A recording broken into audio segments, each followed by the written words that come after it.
নামাজ ছেড়ে দিয়েছো, তওবা করো, মাফ করে দেবো। জেনা করেছো, তওবা করো, মাফ করে দেবো। আকাশ সমান গুনাহ করেছো, তওবা করো, মাফ করে দেবো। আল্লাহু আকবার।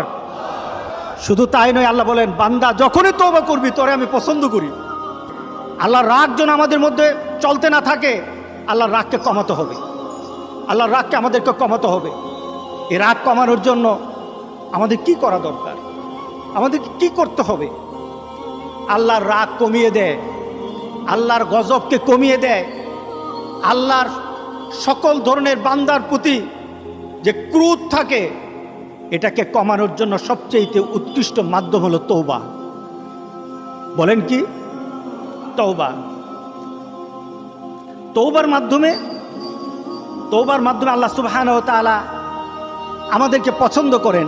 যেমন আল্লাহ সুবহানাহু ওয়া তাআলা সূরা বাকারার 222 নম্বর আয়াতে বললেন, ইন্নাল্লাহা ইউহিব্বু